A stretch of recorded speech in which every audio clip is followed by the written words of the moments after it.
Бзерашымаз хатырск уахт телехопшча. Аус ураяцны цой тапсуй телехопшыра пресс-центр. Ишкуала сыршует уйштуя минут курзы шияшу эфирач хшуку апсуй телехопшыра сайтача.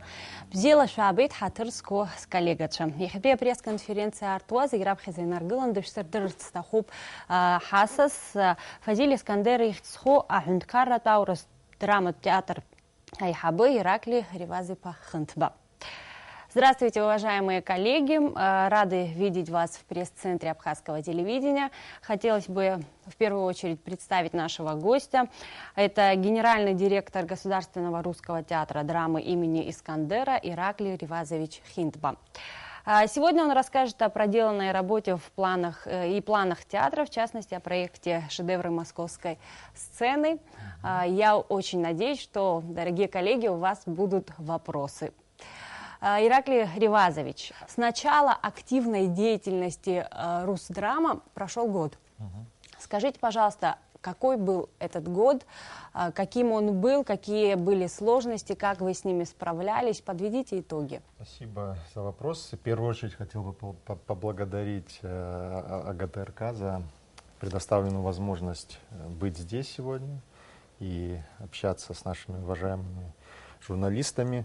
Если говорить об этом годе, это, наверное, самый интересный год в моей жизни, потому что, мне кажется, что нам всем вместе в театре удалось сделать очень много полезного, интересного, важного для нашей культуры, для имиджа Абхазии, для абхазского театрального искусства.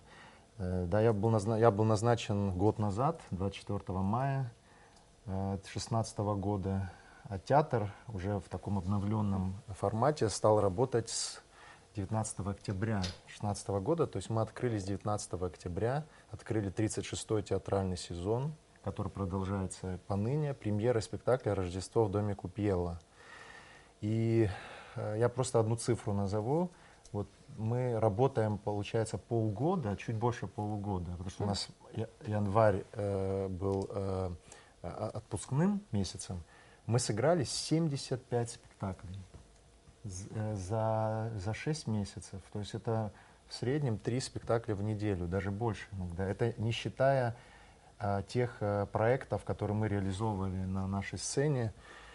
Я вам хочу сказать, что это показатель совершенно беспрецедентный в истории Абхазии. И приятно, когда вот что-то ты делаешь, и это имеет тот результат, который очевиден, который можно увидеть, который можно почувствовать, который можно оценить. И я благодарен нашему коллективу, который поверил, объединился вокруг тех задач и целей, которые были поставлены, и вместе мы достигали этих целей в течение этого времени. Какие изменения основные произошли? Даже на уровне названия произошли изменения. Во-первых, мы ввели новое обозначение, сокращенное «Театр Русдрам», для того, чтобы оно было запоминающимся, было на слуху, чтобы легко было его выговорить. Потому что русский театр, драма — это сложно произнести все. Русдрам. И что такое Русдрам? Это бренд уже, который известен людям, и мы его очень ценим, и мы его развиваем всеми силами и возможностями. Театр наш приобрел честь, нам оказали, и наш театр был назван именем Фазиля Абдуловича Искандера. Для нас это огромная ответственность, и мы уже думаем о том, как нам оправдать это громкое имя. У нас появится спектакль обязательно по Искандеру. Вот уже 20 июня, кстати, будет сыгран спектакль «Софичка» по одноименной повести Искандера. И мы всех ждем на этом спектакле. Мне кажется, это будет очень интересно. И в следующем году у нас, безусловно, появится в репертуаре спектакль по произведению Фазиля Абдуловича Искандера. Что еще произошло? Наш театр тоже, что непривычно для истории театрального искусства Абхазии последних десятилетий, не 10 лет, а десятилетий. Театр стал работать регулярно с афишей, утвержденной на 2 месяца вперед. Наша афиша утверждена на известно. Вот сегодня вы можете уже увидеть афишу на июль, например. Она полностью сверстана, она есть на сайте нашего театра rusdram.org. И мы работаем вот по такому принципу. Планирование у нас в театре осуществляется на год вперед. Я уже планирую первую половину 2018 года, она уже распланирована. Я знаю, какие примеры, какие спектакли состоятся у нас, например, в марте 2018 года. И это планирование позволяет находить ресурсы, консолидировать их, концентрировать и направлять на нужные проекты. Кроме того, что мы еще сделали? Мы, конечно, поменяли многое внутри театра, в производственной части, в административной части, в творческой части. Мы стали более открытыми. Я вообще считаю, что театр, который закрывается от общения с внешним миром, он обречен. Он обречен на прозябание. Потому что театр — это площадка, которая должна обдуваться всеми ветрами, со всех сторон. Это место повышенной конкуренции, творческого риска. Мы не можем, не имеем права сидеть, вариться в собственном соку и думать, что вот как хорошо мы занимаемся искусством и культурой. Нет, мы должны сотрудничать с внешним миром, друг с другом и с внешним миром. Вот мы по этому направлению движемся. Наши премьеры, которые просто огромный интерес зрителей вызывают, и «Рождество в доме Купьела», и «Пять вечеров», и «Черная курица», другие спектакли, они поставлены приглашенными режиссерами. И сейчас, я расскажу об этом позже, у нас в июне будет премьера, которую сделал приглашенный режиссер. Мы приглашаем художников по свету из России, потому что в Абхазии нет ни одного художника по свету. У нас есть осветители, операторы по свету, художников по свету, которые создают живопись светового решения спектакля, в Абхазии нет. Это редчайшая профессия. А уже мы приучили наших зрителей к тому, что в наших спектаклях они видят всегда высокий класс света, светового решения. Люди уже хотят это видеть и дальше. И мы, естественно, будем продолжать это делать в дальнейшем.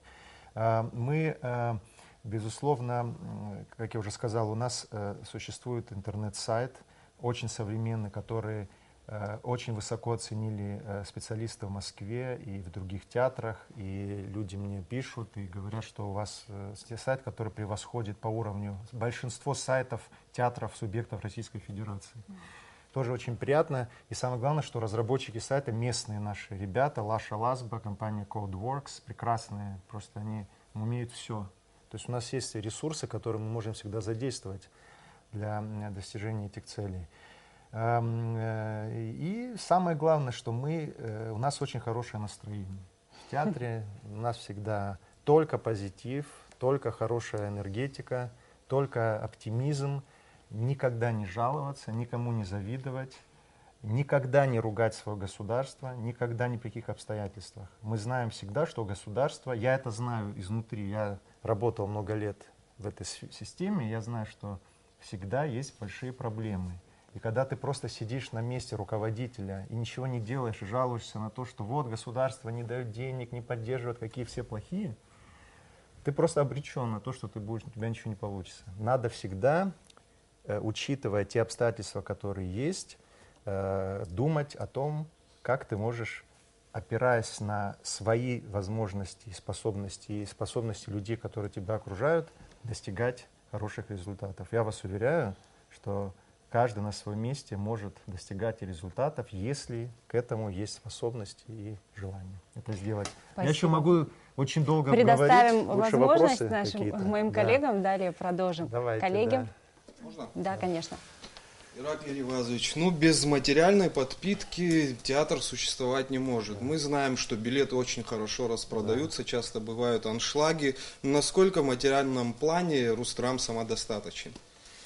Дело в том, что театры, вот такая российская, советская модель репертуарных театров не предполагает абсолютной самодостаточности, потому что, в принципе, так как устроена и система, и так устроено сознание, и культура устроена таким образом. Безусловно, театру требуется поддержка государства.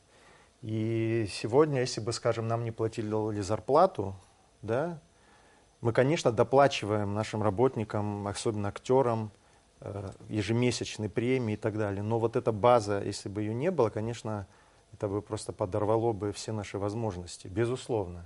И с другой стороны, тот бюджет, который у нас есть на деятельность театра, он увеличен был на этот год, за что я очень благодарен Министерству культуры, Министерству финансов и правительству Абхазии.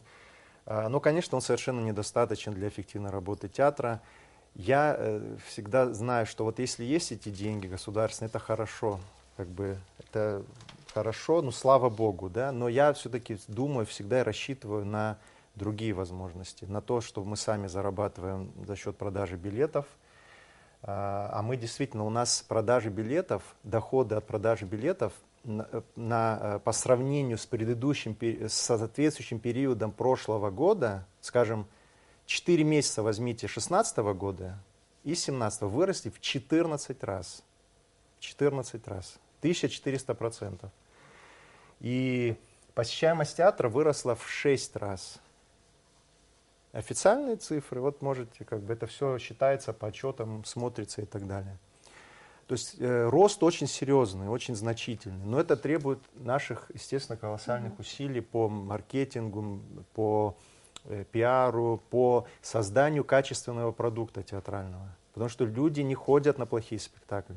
Невозможно, не затащишь никаким образом человека на плохой. Они придут один раз, и больше они не придут ни на этот спектакль, ни в этот театр. Придут, может быть, потом, когда остынут от негодования.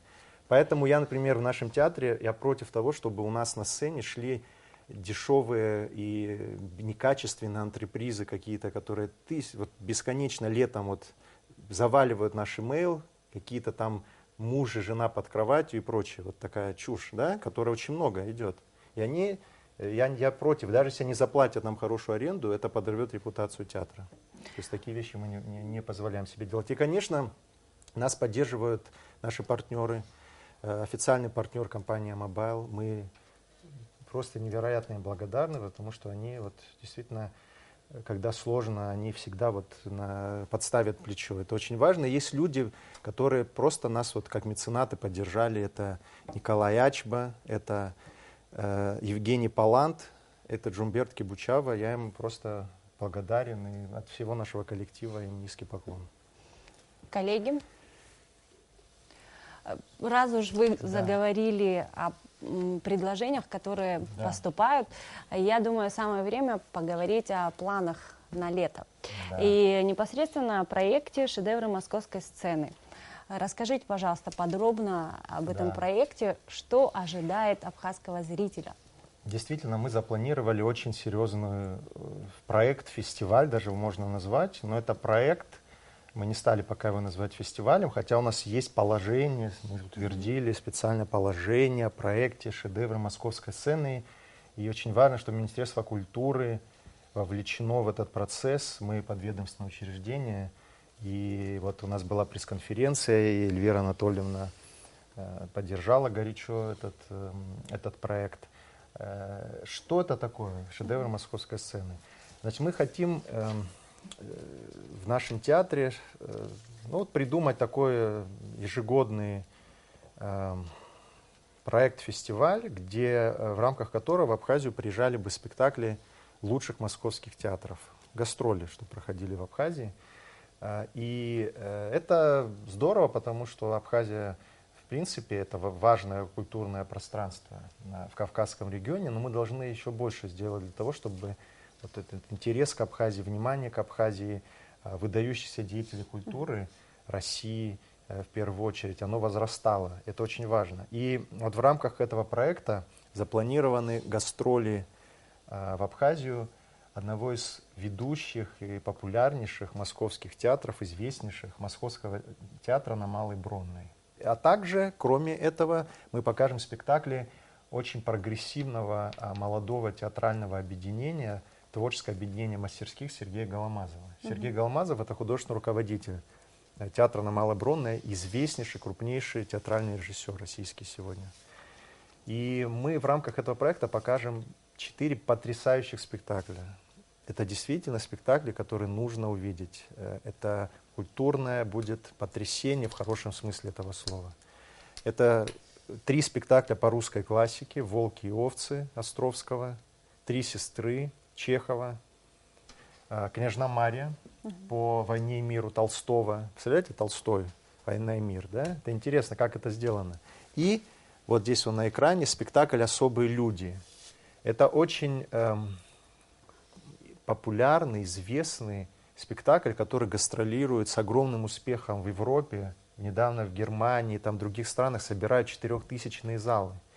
И речь идет о проблемах родителей, о родителях детей с проблемами развития, с особенностями развития. Как они, эти родители, преодолевают те обстоятельства, которые связаны с болезнью их детей, и как любовь побеждает все сложности в жизни, как вот благодаря любви, которая возрастает только у родителей к таким детям, как они побеждают вот эти сложные обстоятельства. И этот спектакль действительно особый, он называется «Особые люди», он особенный, его, безусловно, надо увидеть. Поэтому 26, 27, 29 и 30 июня эти спектакли в нашем театре пройдут. Сам Сергей Голомазов приедет в Абхазию. Билеты уже давно продаются в кассах нашего театра и в офисах Амобайл по всей Абхазии. Кстати, официальный партнер проекта «Шедевры московской сцены» — компания Амобайл. Коллеги? Ну, если уж заговорили о любви, то хочется перейти к спектаклю, который мы сегодня, значит, сегодня мы можем увидеть это и завтра, и сегодня это 5 вечеров. Да. Вот мы знаем, что очень многие вещи, которые появились на сцене Росдрама, появились благодаря личным связям Ираклия Ривазовича. Да. И вот хочется узнать секрет, кто явился посредником, кто познакомил вас с режиссером, с Антоном Киселюсом. Вот расскажите, пожалуйста, эту тайну. Хорошо, я с удовольствием эту тайну раскрою. Действительно, сегодня, 30 мая и завтра, 31 мая, мы вновь показываем наш спектакль «5 вечеров», который в очень сложный месяц, апрель, когда вообще ничего не продается, не только билеты, но и магазины стоят пустые, собрал 4 полных зала. Это было для нас просто уникально. Особенно то, что в конце апреля эти 2 спектакля были очень посещаемыми. Но это действительно, мы прыгнули выше головы, я всегда говорю, с этим спектаклем, потому что впервые на сцене нашей мы по-настоящему затронули тему любви. Мужчины и женщины. Причем там речь идет о том, что эта любовь вспыхивает вновь через много лет. Понимаете, мы же боимся всегда такой вот каких-то очень сокровенных чувств, демонстрации этих чувств. Боимся, люди, которые работают друг с другом по 20 лет в театре, актеры, они боятся на сцене какой-то барьер преодолеть и действительно погрузиться во что-то такое очень сокровенное. Вот у нас в этом спектакле это получилось, это удивительно. То есть меня просто вот прям прошибло, когда я посмотрел про генеральный прогон. Вот. Этот спектакль, так что сегодня приглашаем всех, естественно, журналистов мы всегда рады видеть на наших спектаклях. Его поставил молодой режиссер Антон Киселюс, он эстонец, живет в Таллине. Он окончил ГИТИС, курс Леонида Хейфица, выдающегося советского, российского режиссера театрального, выдающегося совершенно. И меня с ним познакомил ректор ГИТИСа Григорий Заславский. Я просто его знаю лично, и мы встретились в Москве в прошлом году, по-моему, это был ноябрь прошлого года. И я сказал, вот вы не могли бы порекомендовать молодого режиссера, который мог бы у нас что-то интересное поставить. Он говорит, вот я вас свяжу сейчас с деканом режиссерского факультета ГИТИСа Владимиром Байчером, вы с ним... У меня есть одна идея, я ему о ней сообщу, если он поддержит, тогда давайте мы эту идею реализуем. И Байчер мне уже сказал, назвал имя Антона Киселюса, я потом поговорил по телефону с Антоном, посмотрел его спектакль «Танцы на празднике урожая», который он поставил в учебном театре ГИТИС. У меня все сомнения отпали сразу, когда я увидел этот спектакль, и когда я с ним пообщался по телефону, потому что это не по годам, конечно, не по годам тонкий, умный, знающий человек. Это уникально. Ему 30 лет нет, ему 26, 28 может даже. Уже. 28 лет всего, да? То есть совсем молодой человек. И он уже ставит, он в русском театре Таллина, сейчас он в Латвии ставит, потом его приглашают в Москву, у него в Москве есть свой частный театр. То есть это удивительный человек. И когда он приехал к нам, знаете, в чем особенность была вот этого репетиционного процесса и выпуска спектакля? Ни капли нервной системы, ничего не было затрачено ни у театра, ни у режиссера, ни у меня, как у генерального директора, в процессе выпуска сложнейшего, огромного спектакля. То есть это тоже человеческие качества очень редкие. И он вот смог как-то всех нас заразить. Виталий Кацба, наш главный художник, просто феноменальную декорацию создал, абсолютно феноменальную. И свет нам сделал в этом спектакле художник по свету театра Линком Евгений Лисицын, который все спектакли театра Линком ведет он, все вот эти великие спектакли, он сидит и лично их ведет по свету. Вот он к нам приезжал, сделал этот спектакль, и вот мы победили, как мне кажется. Сейчас этим спектаклем заинтересовались в Питере, и ко мне уже мы связывались с руководством фестиваля «Пять вечеров» в Санкт-Петербурге с известными критиками театральными. Они хотят приехать посмотреть этот спектакль. У меня есть еще один вопрос. Да, вот я знаю, что будет ставиться спектакль для детей. Да. А будут ли учитываться результаты кастинга, который проходил в прошлом летом при подготовке «Черной курицы»? Ведь там было много талантливых детей. Будут ли задействованы дети в новом спектакле? Да, спасибо за вопрос. У нас действительно в июле, мы даже дату уже знаем, 25 июля, еще об этом только сейчас вот сообщаем, состоится премьера спектакля для самых маленьких 3+. Там будет категория возрастная 3+. Новые приключения братца-кролика и братца-лиса. Постановки Анастаса Кичика, режиссера, который поставил у нас очень успешный спектакль «Черная курица» или «Подземный житель». Но в этом спектакле дети не задействованы. Там все роли исполняют взрослые артисты. И это будет это спектакль, жанр спектакля веселый ковбойский балаган для самых маленьких. Хорошая новость для родителей и детей. 25 июля билеты уже в продаже. Спектакль будет идти 45 минут, и будет вот в июле он будет показан в 17 и в 19 часов. 2 будет показа в день. Хотелось бы немного поговорить о новом поколении артистов. Известный факт, существует курс, абхазский курс театрального института имени Щукина. Да. Вот скажите, пожалуйста, поддерживаете ли вы с ними связь? Какие планы по окончанию учебы? Расскажите, пожалуйста, об этом. Да, у нас в театральном институте имени Щукина, и там, вы знаете, его возглавляет наш большой друг Евгений Владимирович Князев, блистательный артист и человек потрясающий. Там это одна из лучших, и, может быть, по немногих лучшая именно актерская школа вообще, которая есть, да, и там действительно обучаются наши ребята. Абхазский курс, но набирался этот курс как курс абхазского театра. И предполагалось, что ребята будут работать на абхазском языке, в национальном театре и так далее. Но, как выясняется, есть проблемы с абхазским языком у многих. И это как бы меняет немножко ситуацию. Поэтому мы говорили и у министра культуры с директором абхазского театра. И в принципе это логично, да, что те, кто не может работать на абхазском языке, они могли бы работать на русском языке в нашем театре.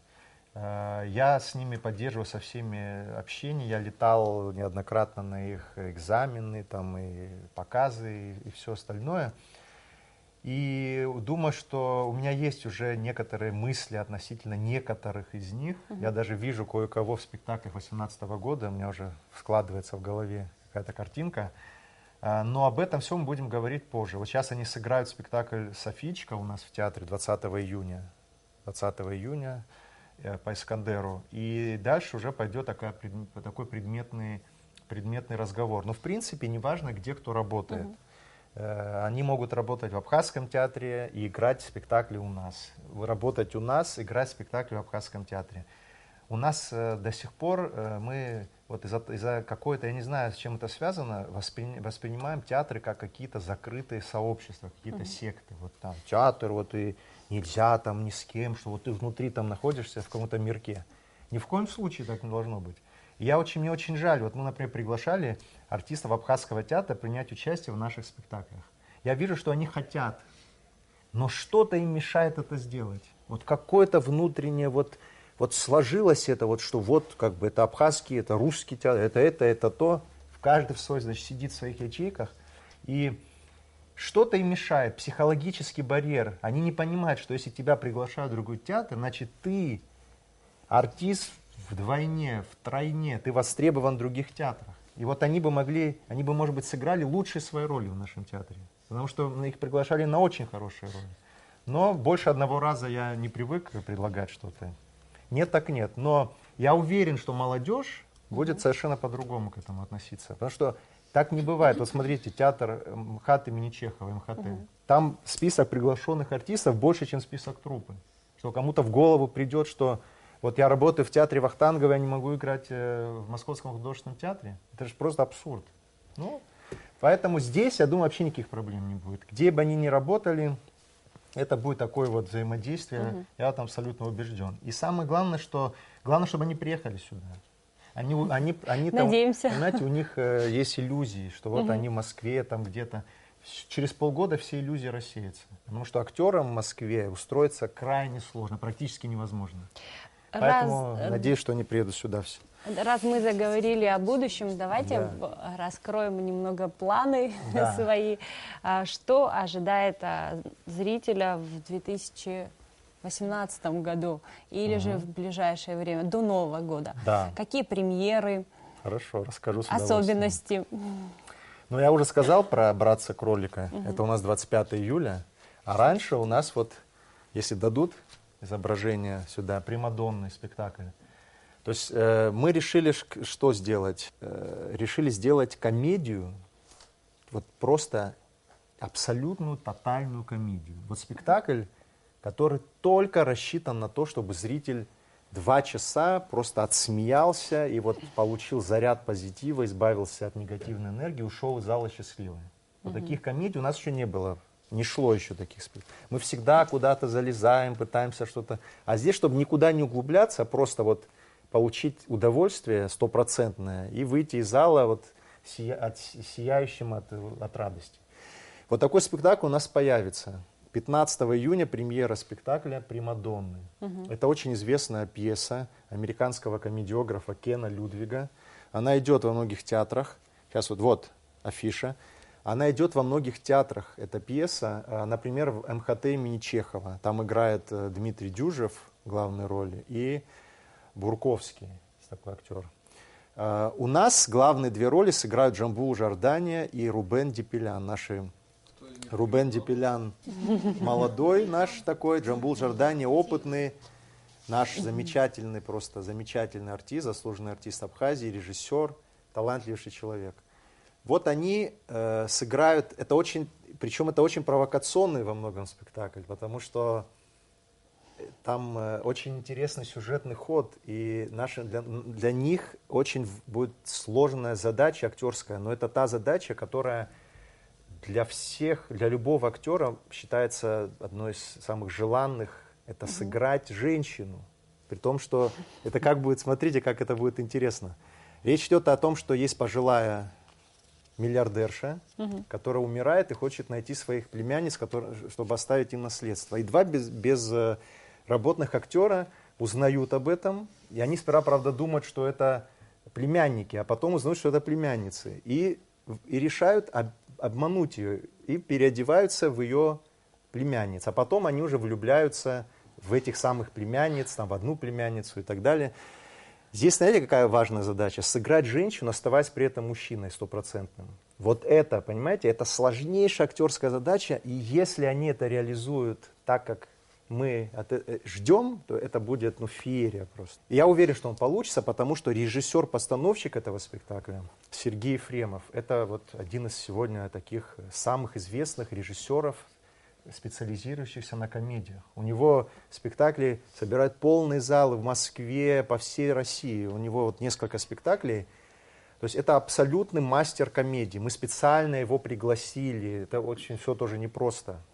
Это все будет музыкально, это будет очень со вкусом, очень красиво. Будем ждать с нетерпением. И очень смешно. Так, если по порядку, значит, 15, 16, 23 «Примадонны». Потом у нас Софичка, Искандер, спектакль студентов «Щуки» 20 июня в рамках фестиваля Фазилия Искандера «Стоянка человека». Дальше у нас шедевры московской сцены с 26 по 30 июня. В июле, 25 и 26 июля, новое приключение братца-кролика и братца-лиса. Следующая большая премьера у нас состоится в октябре, и мы этой премьерой откроем 37-й сезон. У нас в октябре состоится открытие нового 37-го сезона, и там будет, ну, вот такая, не знаю, как это, культурная бомба очередная. Это будет спектакль «Ревизор» по Гоголя. Очень актуальная тема. В постановке Андрея Тимошенко, декорации Виталия Кацба, костюмы Ирины Титаренко. Дорогие коллеги, на этом наша пресс-конференция завершена. Спасибо вам большое. Желаем успехов во всех начинаниях. Спасибо вам, коллеги. Телехопштрам Габриэла Хараха пресс-конференция Шхуркшо Яха Дсасна Дахтан Фазилий Искандер Ихцху Хунткара Таурус драма театра Хабы Иракли Хунтба. И табу бихапшо зиген яйва айкфираганза.